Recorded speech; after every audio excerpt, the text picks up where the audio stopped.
Now the next step is we have to create the global store. To create the global store, first of all, I am going to create a folder named store. You can name it whatever you want to. This is a general practice that we name the global store folder as store. And inside this, at the moment, I am creating a file called store.js. So here I will be creating the global store. So now to create the global store, I will use create store method of Redux. This is how we generally write the create store. This method creates the global Redux store. It returns the store object, that is the global state. Like here in this statement, the constant store will contain the created global store. As you also see, it takes one argument. It is just the name of a function which will act as a reducer. Remember, a reducer function becomes an actual reducer when you pass it as an argument inside the create store method.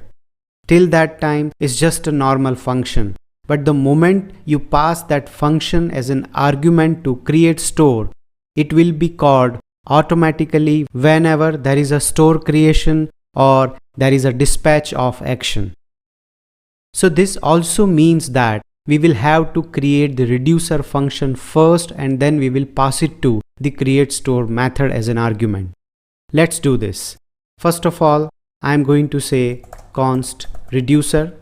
Now, in the previous section, I mentioned about two parameters passed to the reducer. The first is state and the second is action.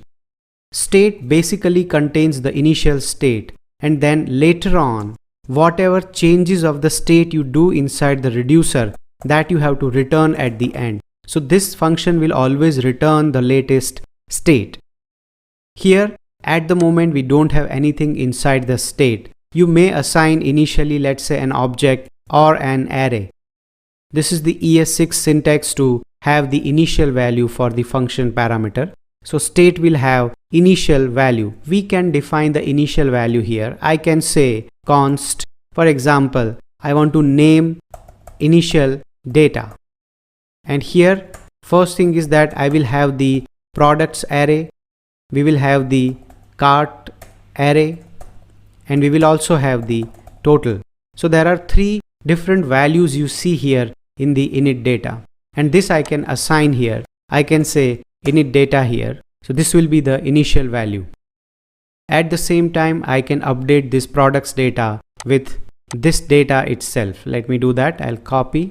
I'm not removing the data at the moment and I will paste inside this products array. So at least now we have one set of data. And this actually will be the case because the cart data is anyway generated on some event. Now next thing is that we have to create the store. So to create the store, I will say const store is equal to create store. Now the moment I use this create store, that means I need to import it. And this is how you can import, right? So create store and the function which I have to pass is the reducer. So now we are done with the store creation. We have used the create store method. We have created the reducer function.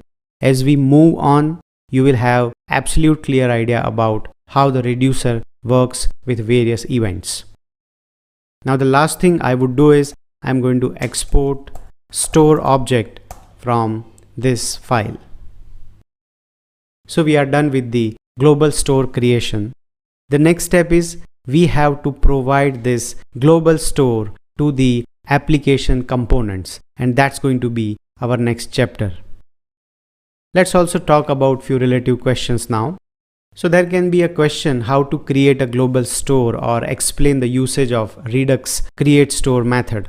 So basically, to create the global store, we use the create store method, which takes the reducer as an argument. That's a function. And also, whenever you create the reducer, you do make sure that there are always two parameters returned, the state and the action.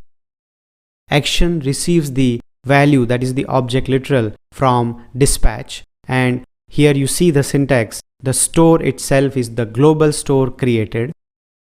When you import the create store method, do remember you do not import it from the React Redux, because the React Redux is just there to connect the component and the global store. So create store belongs to the Redux package. So you import it and you use the create store method with the reducer function to create the global store.